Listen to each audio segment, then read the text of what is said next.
Okay, so now we are going to move on to our next segment. I would like you to help me in welcoming Marcus Jamieson from TEAM Work Cooperative and Sherry Costa-Lorenz from Nova Scotia League for Equal Opportunities. Marcus?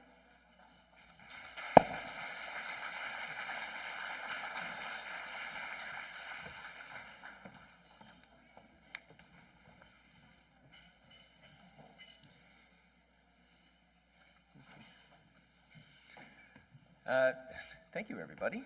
I've been working on that agenda. I was part of the committee putting the agenda together for this conference for the last year, and somehow I put myself right after Dee Austin, so I don't know, I don't know what I was thinking.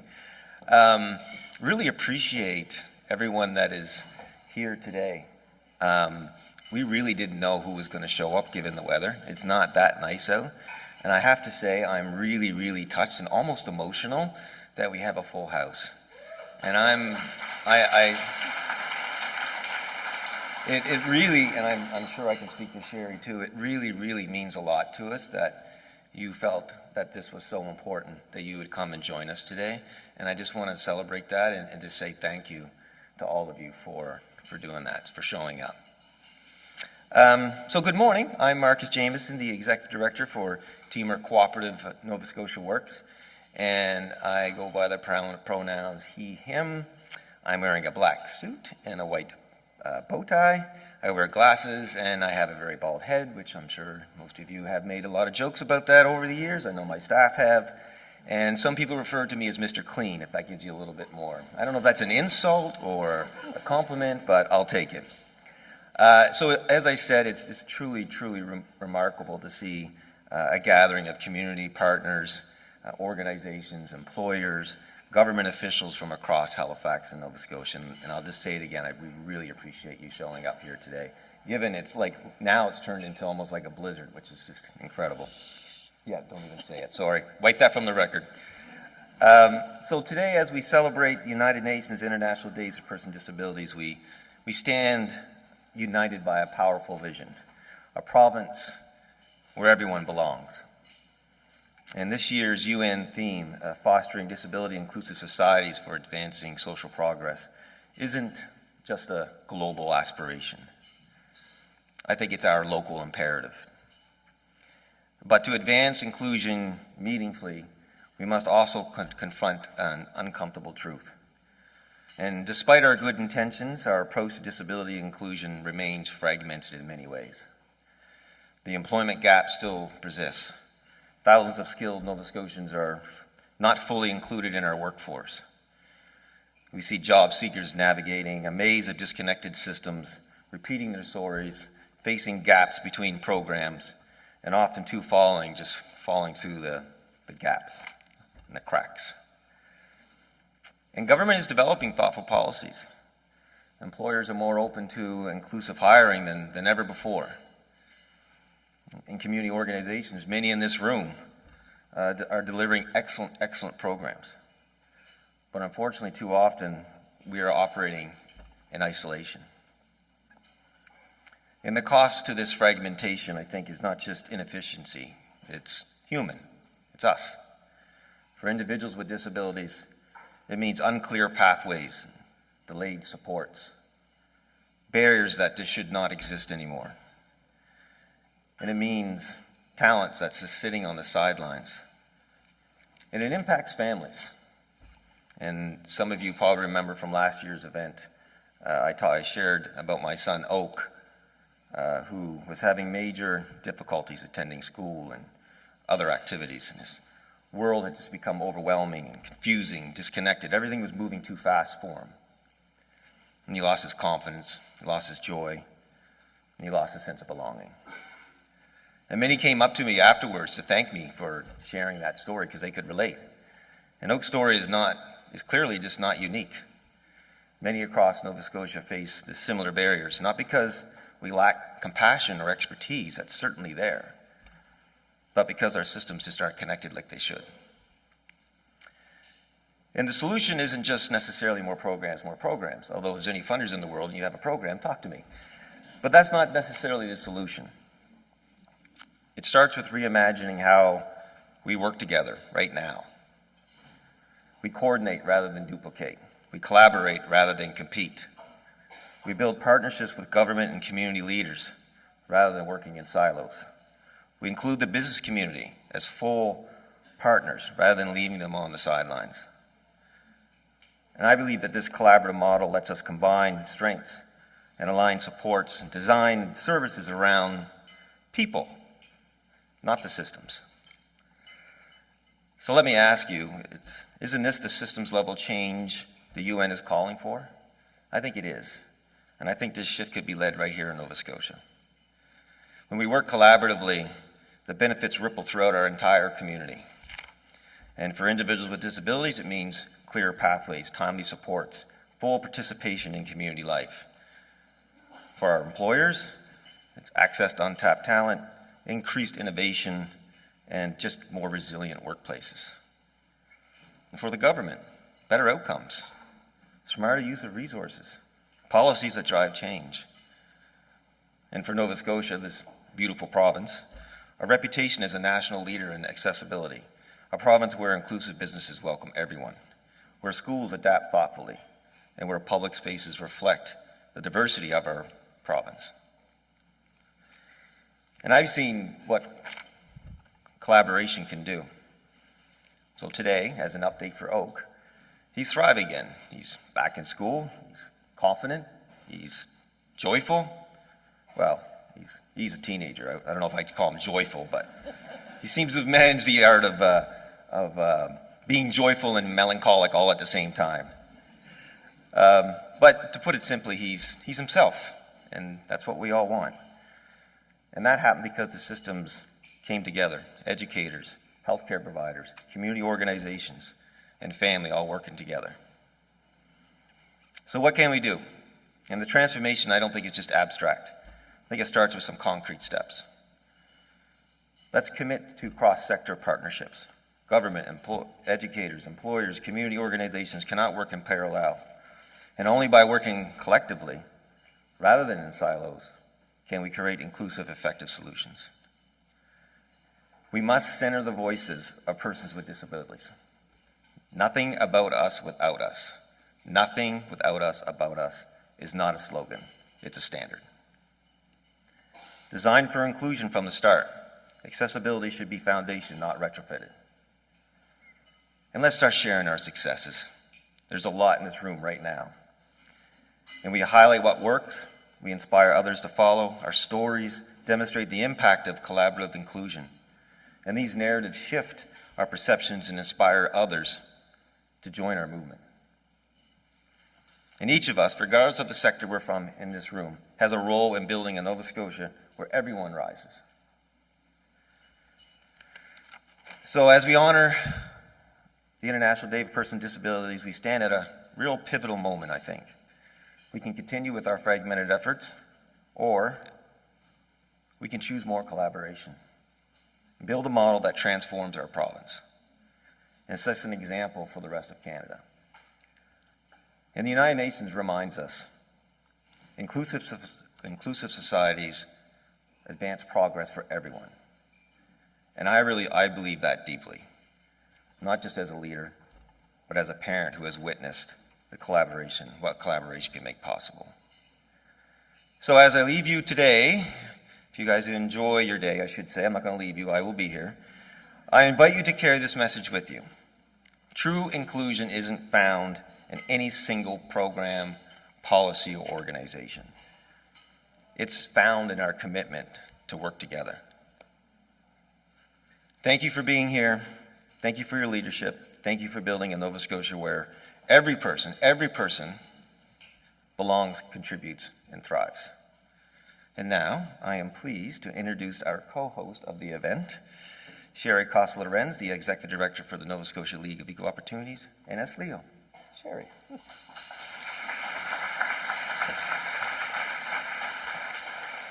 Thank you, Marcus. I think the only thing worse than following a better performer is following two better performers.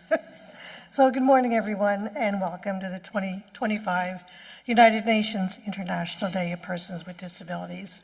I know it was a bit of a jaunt to come in with today's weather, but so happy to see the turnout and to know that you're still truly committed to what it is that we're doing, not just today, but for 365 days a year.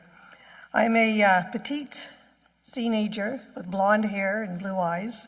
My pronouns are, I'm a teenager. My pronouns are she and her. I'm wearing blue-rimmed glasses with a light gray, pinstripe pants with a vest and a white blouse. It is truly an honor to be here with you as we mark the UN's International Day of Persons with Disabilities, a day to reflect, to celebrate, and to renew our commitment to inclusion and equality. As mentioned, this year's theme is fostering disability-inclusive societies for advancing social progress. It sounds like a lot of words, but it's about inclusion. It's about moving it forward. It's about recognizing the work and the foundation that has already been laid and what we need to do to continue it. It speaks directly to what inclusion truly means. It's inspired by Article 19 of the UN Convention on the Rights of Persons with Disabilities, which affirms the right of every person to live independently and to be included in their communities with equal choices and equal opportunities. And I cannot speak about the UN Convention on the Rights of Persons with Disabilities without also acknowledging the presence of not just one, but many people who worked on this, but in particular, Steve Esty and his wife, Anne McRae, who is with us this morning. And thank you so much for coming. In Nova Scotia, we see every day how inclusion strengthens communities, when barriers are removed, when support systems are accessible, and when people are empowered to lead. The entire province benefits. Progress happens when everyone is part of the solution. This principle is more than a legal standard. It's a moral commitment. It means creating communities where people with disabilities can make their own decisions about where they live, work, and participate. Not out of necessity, but out of freedom, respect, and dignity. It means recognizing that accessibility is just the starting point. True inclusion is about belonging, being valued, being visible, and being heard. As Nova Scotia moves forward, we see the progress in our disability support system and housing and transportation, and in the growing recognition of the talents and leadership within our disability community. But we also know there's much more to be done. More listening, more collaboration, and more action. Persons with disabilities continue to face significant barriers in health, education, employment, housing, mobility, and social participation. With global frameworks such as the UN Convention on the Rights of Persons with Disabilities and the accompanying Sustainable Development Goals guiding principles, and hitting closer to home Canada's Accessibility Act and Nova Scotia's accessibility legislation, many governments still lack the tools to systematically measure and respond to the lived realities of persons with disabilities. Progress isn't just measured by economics. It's measured by equity and a quality of life. It's seen in classrooms that welcomes all learners, in workplaces that value diversity, and in communities that ensure that no one is left behind. So today, let's reaffirm our commitment to building a Nova Scotia where disability inclusion drives our progress, where every person, regardless of ability, can live, contribute, and belong. Together, we can build communities that empower choice, celebrate dignity, and ensure belonging for all. Let this year's celebration be a reminder that inclusion strengthens us all. Thank you, and I hope that today's UN International Day of Persons with Disabilities is one of shared learning, growth, and connections for each and every one of you.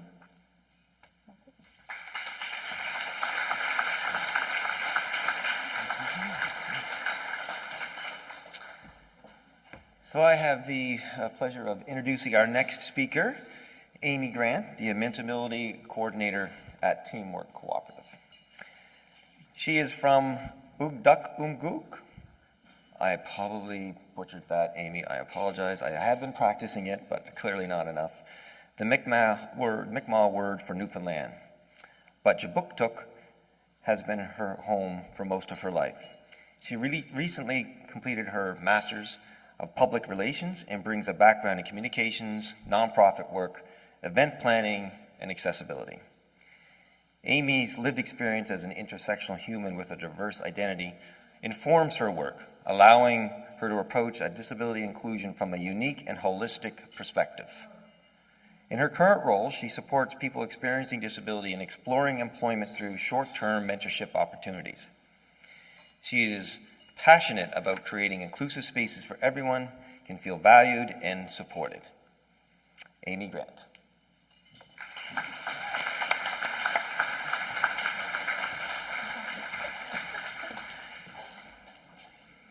Hello, everyone. As Marcus mentioned, my name is Amy, and I will start off by describing myself. I'm of, I would say, average height, fair-skinned. I have short, chin length, kind of wavy, curly brown hair, brown-black kind of, blue eyes, purple and blue glasses, apparently, and kind of red lipstick on, a floral dress, and purple floral dress, and a black blazer. Before I dive into what I want to say, I'm going to ask you all a quick question. Feel free to raise your hand in agreement, or nod, or smile, whatever it is you can do. How many of you here have had someone who opened a door for you, offered guidance that shaped your career, or said the one thing you needed to hear at the exact right moment? Okay, wow, quite a few people have had some really important people in their lives. When we think about them, when we think about those people, most of them didn't spend months training us or checking in every other week. Often, they simply shared their experience, showed us something we hadn't seen before, or offered advice that quietly changed the way we move forward. And that is at the heart of what I do. As one of the MentorAbility coordinators for the Nova Scotia Hub, I help create short-term mentoring experiences for job seekers who self-identify as having a disability. We have incredible mentees who are curious and motivated and eager to learn. What we don't have enough of, though, are mentors. We all know the saying, and I'm sure you can probably help me fill in the blanks here.